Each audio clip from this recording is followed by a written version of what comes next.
We're going to be talking, we're going to have a discussion about, the focus and the importance on tapping into culture and what that means, for the evolving customer.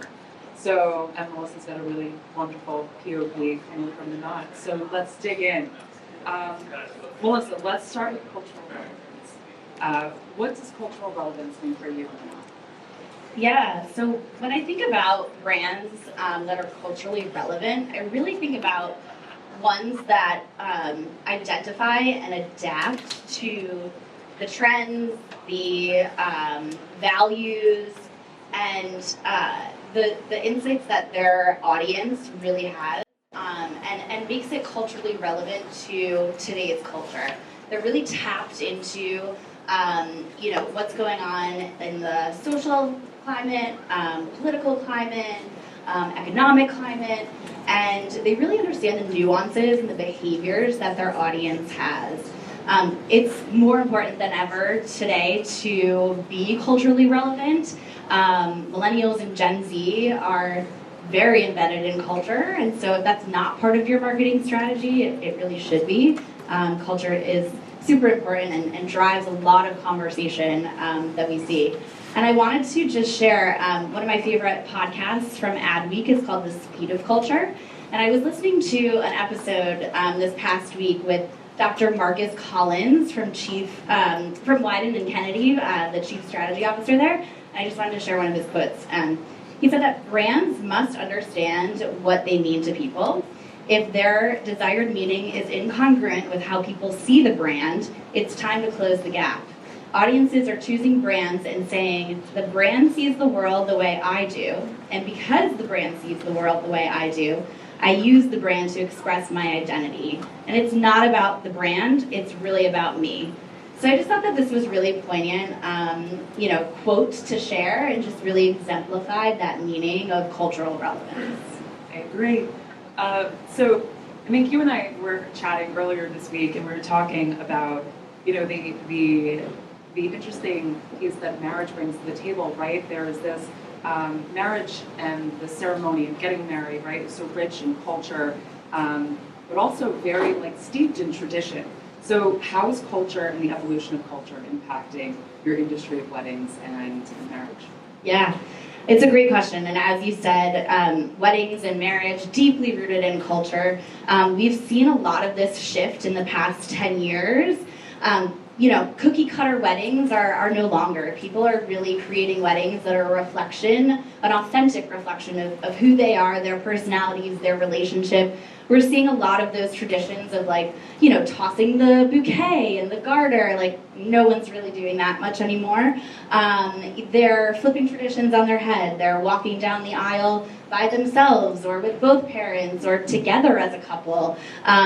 Instead of handing out favors to guests at the end of the night that most people will just kind of throw away, typically, they're bringing in experiences for their guests. A tattoo artist, bringing in a live painter to paint scenes from the guests throughout the wedding. And so we're seeing a lot of traditions impacted by our changing audience. I think now that Gen Z has officially entered, average marrying age, we're seeing them take a lot of tradition and flip it. Their generation, millennials, spend a lot, and Gen Z really needs to find the value in the products and services that they purchase. Gen Z is, or millennials are really, native users, but native digital users, but Gen Z was really born in that digital age. And, culture and diversity is more important than ever to this generation. That's the most diverse generation in our history.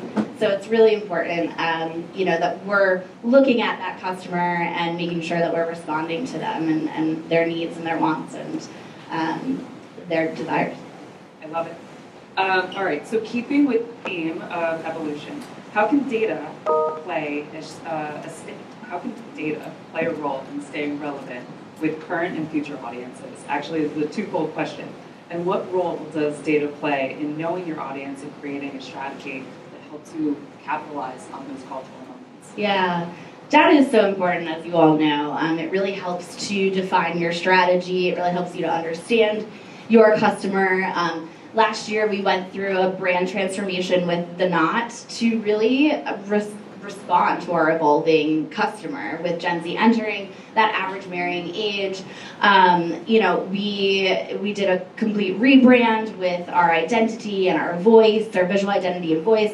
And we really did some deep dives into our customers. We did an entire customer segmentation analysis, many things of what Julie was saying before. We really took the time to deep dive and segment out our audience, understand what moves them, what drives them, and then make business decisions based on that. And so I really do think that data plays a key in that. Data is really important too when you're looking at cultural, moments and being able to respond to those. I think, data is just one of those things that can give you a lot of answers and then can help drive your strategy. So for instance, at The Knot, we've been able to really deep dive into that Gen Z audience. And there's been a lot of narratives out there that Gen Z, isn't going to get married. They're not interested. It's not important to them. And so we were like, we need to enter this conversation. And we did our own data analysis. We ran a study of Gen Z around their desires and their attitudes towards marriage. We called it the Not Future of Marriage report. And we really found that, 4 out of 5 Gen Z, is open to the possibility of marriage, with 1 in 2 saying they definitely see themselves getting married. And the majority of those that are seeing themselves getting married, 90% of them want to have a wedding reception. So that was great news for us. And it was just, really important for us to enter the conversation from our own perspective and kind of change the narratives that are out there. So data can play a huge role in helping to, shape culture and respond to culture. Yeah, we're going to come back to a couple of questions on data, but I'm curious from your perspective, when is the right time to tap into culture, and is there potentially a wrong time to tap into culture? Yeah, that's a great question. You definitely want to start with looking at your brand values when a cultural moment happens, and use that to kind of guide you in the decision to enter the conversation or not. Your brand values are important to your strategy in general, but especially when you're responding to cultural moments. And that should help you make the decision. And then, it's even more important when you may get some naysayers to your brand, and you can feel proud and strong of making that decision because it aligns with your brand values. Just for an example, at The Knot, we're very, we support marriage equality. We've supported marriage equality from day one. And so when there's legislation on the table, when LGBTQ plus rights are, at risk, we're always making, statements about that and doing advocacy efforts to support that community. And we do get backlash from some of our audience when we do that on our social media or whatnot, but you know what? We're okay with that because it aligns with our values, it's what we stand for, and we're proud of that. So you definitely want to make sure that when you're making that decision to jump on a cultural moment that you are, aligning it with your values.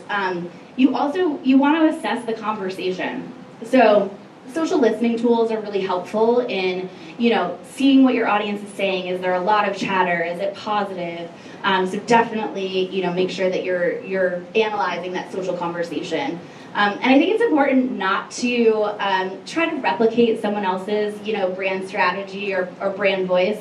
We all love Duolingo. They're doing amazing work, but that strategy really only works for them. So be authentic to who you are, and really think about your customer and what's going to resonate with them. Think, is this relevant to them? Is this, are they going to respond positively to this? So you want to think about that as well. And you want to be up to speed on cultural moments, pop culture, movies, TV, music, all of that. Beyonce just launched her new album, Cowboy Carter, and we had a lot of fun, relating our brand to some of those moments that we could pull out of her launching that new album.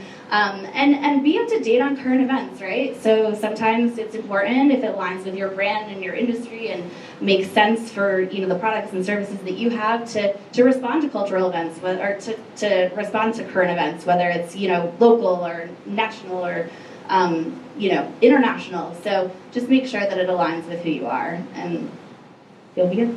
I love it. With your background in communications, I'm curious to hear your POV on, how you can use PR or earned media, right, to increase your cultural relevance? Yeah, it's a great question. PR is definitely an important part of your marketing toolbox, and it is free, so hopefully that's something that you all are leaning into. We love to newsjack. We love to take a cultural moment and make it our own. I think the important thing with that is that you look at how you can have a unique perspective or a unique point of view on something that's happening, so that you get that attraction from media. So for instance, we do a lot of data and looking at data in our vendor marketplace. So we've got a vendor marketplace where couples can go and find their florist, their cake baker, their wedding planner in their local area to book for their wedding. And so we took a deep dive into some of the data and the user behavior in that marketplace, and we saw that couple searches for DJs that play EDM music had risen 186% year over year. And we were like, this is a pretty good stat. Let's talk to our editorial team, see what's going on here. And they had actually been chatting about, this idea of a theme of rave wedding, this kind of, responding to that festival culture, that music festival culture, and rave weddings kind of being on the rise and talking to couples and wedding planners. And so we pitched that idea to the New York Times with the credibility of that data to back it up. And so we were able to get a really great piece in the Times with that. Promoting the Not Vendor Marketplace is one of our biggest goals as a PR team. And we were able to seamlessly weave that promotion of that product into a placement in the New York Times, which is pretty hard to do unless you're, launching a new product, you've got some new innovation.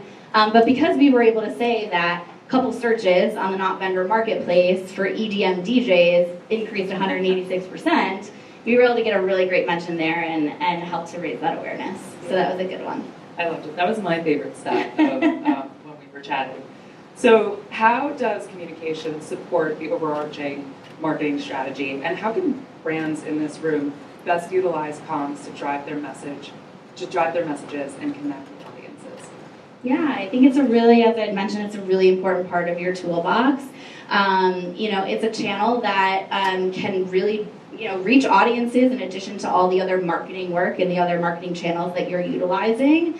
And I think it's important to not only think about traditional media, but also to think about their social platforms. We know that Gen Z is getting a lot of their news on social media. And so they're not maybe watching the Today Show or Good Morning America, or maybe reading a traditional newspaper, but they are following those accounts on social media. They are getting news on social media. So it is important that you have a PR plan that incorporates social media. So one of the things that we recently did was we run a study. It's called the Real Wedding Study, and it looks at all the trends and insights from couples that got married from the year prior. We just released that in February, and we found that the most popular wedding song was Elvis' I Can't Help Falling in Love, but it dethroned Ed Sheeran's Perfect for 6 years in a row. Ed Sheeran held the top spot for the most popular dance song. And so we took that insight and we pitched it to people.com, and we pitched it right before the Grammys happened to kind of tie into that cultural moment. We were able to get a great story on people.com, and then they also promoted it on their Instagram, tagged us in that. It got it's one of the most commented posts on their Instagram for that month. And then we saw that TikTok news influencers who kind of pick up the headlines and report on them picked that up as well. So we saw this big kind of flywheel effect with that. And that's exactly what we've been wanting to do, is to get more of our brand on social media and in the places that the consumer today are consuming media. So. Excellent. Let's continue with this theme. So can you share with us in the room some additional ways that the Knot has successfully tapped into culture? Yeah, absolutely. We definitely utilize our social team for a lot of culture tapping. It's really fun to tap into culture on all of our social platforms. I actually did have a slide.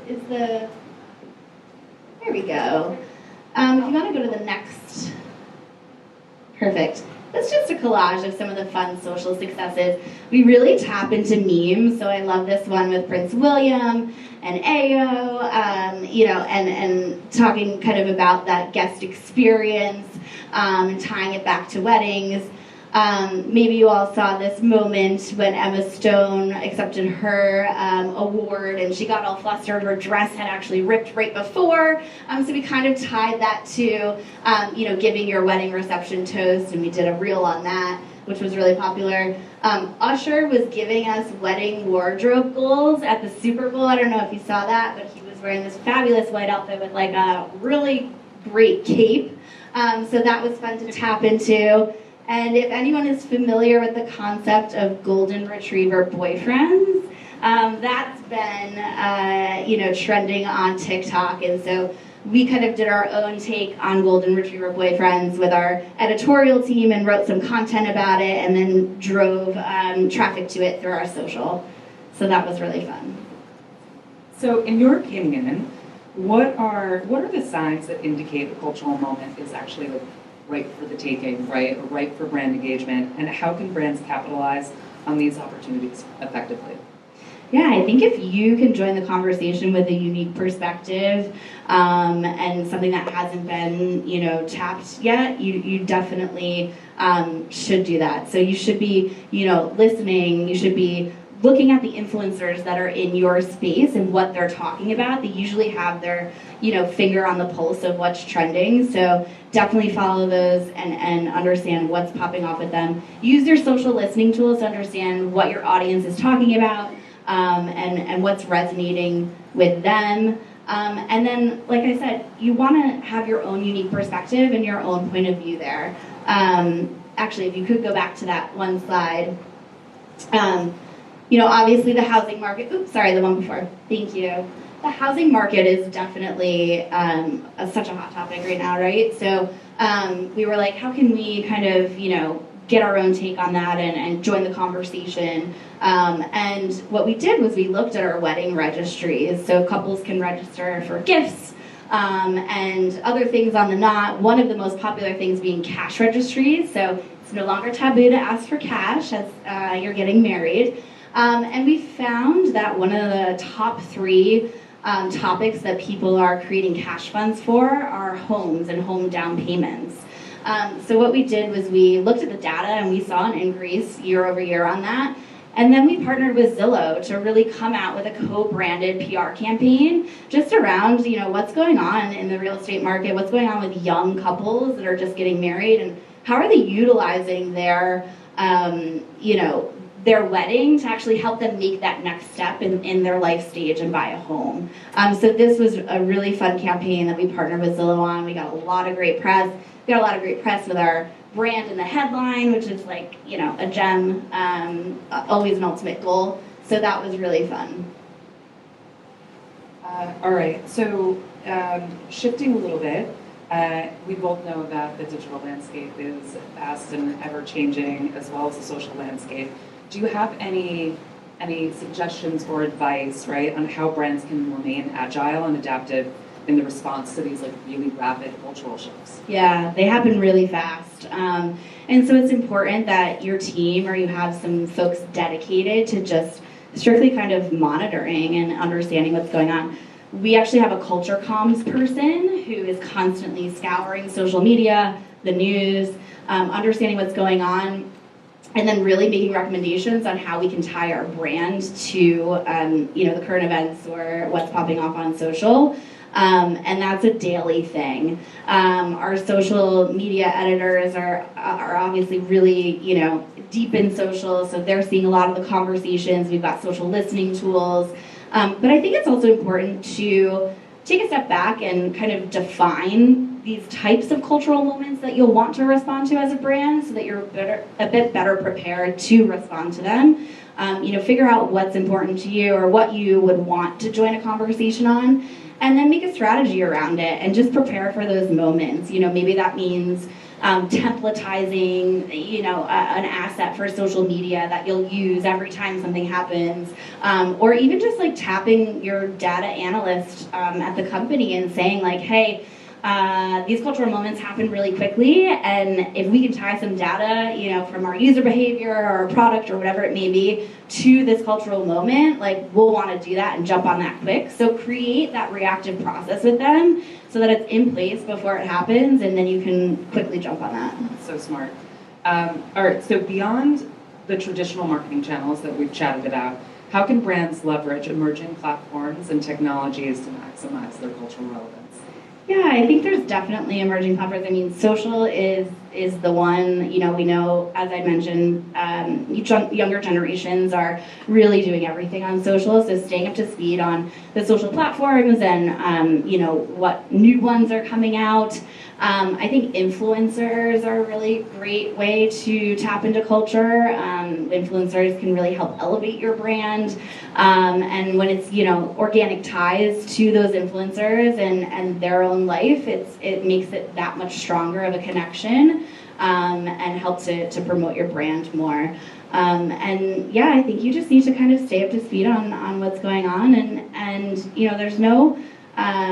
there's not a lot of playbook with emerging media, so just try things and see kind of what's resonating, what works for your brand, and yeah, don't be afraid to try things. Is my advice. I love it. All right, and so to close this out, I have one last question for you. What has been your all-time favorite wedding moment in pop culture? That's a great question. Thank you for asking that. I'd have to say, I'll go with a classic one. It was, the royal wedding of Prince William and Kate Middleton. I think that was back in 2011, in April of 2011 this month, which was actually the first year that I worked at the Knot, so it's a pretty pivotal memory for me. Gosh, the fascination and the obsession with the royals and the royal wedding was just incredible. We were doing interviews with our editorial spokespeople for months before the actual wedding happened. I think we did over 200 different interviews on predictions of what Kate was going to wear down the aisle and what celebrity guests were going to be in attendance and what royal traditions were they going to follow and which ones were they not. And then even the morning of, we had editors doing interviews at 4 a.m. And then doing interviews after, and we were, busy capturing all the details. And I think it was so exciting because it was a big cultural moment and a cultural influence. Sleeves on wedding dresses came back into fashion after that wedding. We saw, couples having multitude little kids in their wedding, not just a flower girl or a ring bearer. So it changed a lot of the traditions that we saw, and it had such a huge impact. So that was a pivotal memory for me and a fun one. Yay to Kate and William. Yes. With that, I want to say thank you, Melissa. Thank you, and Danielle. Are there any questions from the audience? Yes. Okay, first of all, I've learned so much from the session. Aww. So thank you. I'm Ariel with Brand Innovators. So I mean, again, so many questions, but I think the one that I'm looking to ask is, what is the most surprising fact or insight that has come out of your research with weddings in the past few years? Is there something that you discovered that you were like, I mean, I thought the EDM stat was wild. I know, there's a lot of fun stats. I'm trying to think. I think just the fact that weddings have really changed into focusing on guest experience.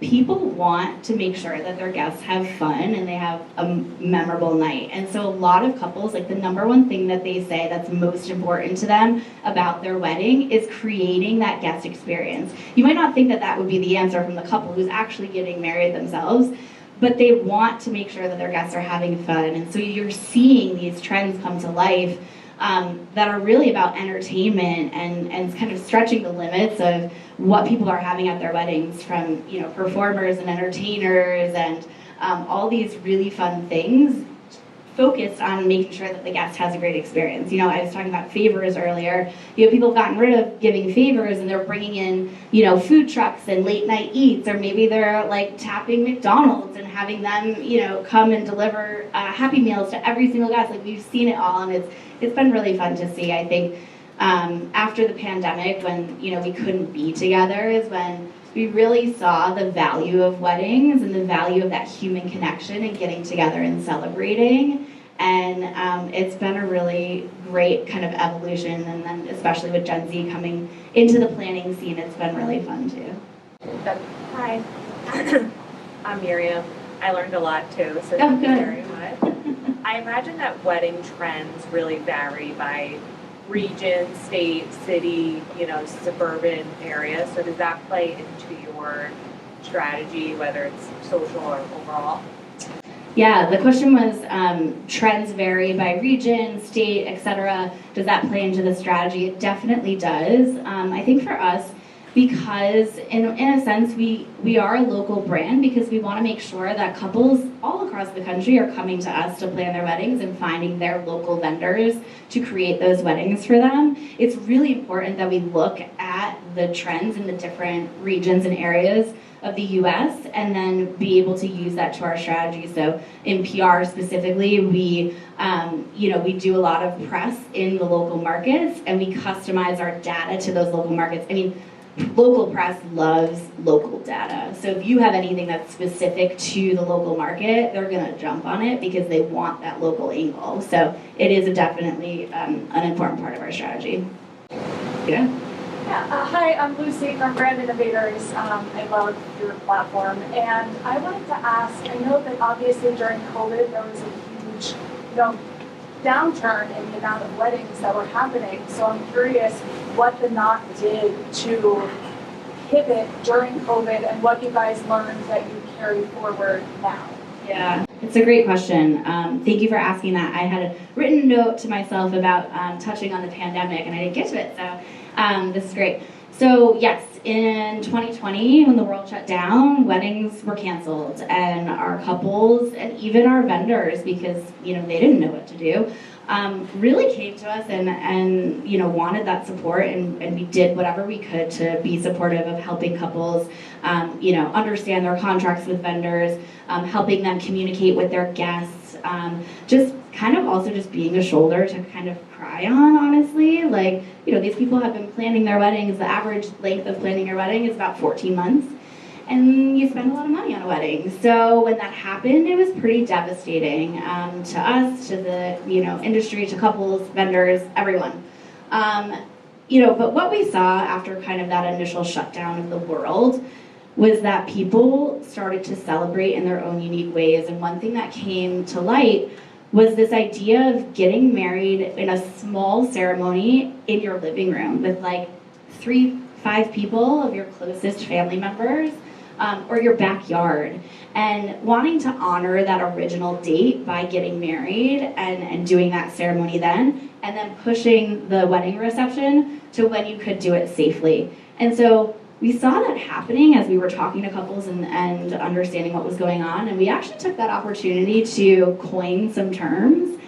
We created the term mini-moni, which were these ceremonies that they were doing in their living rooms, and then sequel weddings, which was that, reception, celebration all together when they could with their friends and family. So we definitely saw a lot. It was a devastating time for the industry, but in 2022, we saw a record 2.6 million weddings, which is 40% more than ever before. So the industry really bounced back, and even bigger than it was before. And so, like I said before, I think it was really telling that people wanted to celebrate, and we did a lot of studies with guests too. It wasn't just the couples that were like, yeah, let's celebrate. Guests really wanted to get back and celebrate in person. They were telling us that they were spending more on their attire and the gifts just because they had missed out on that for 2 years.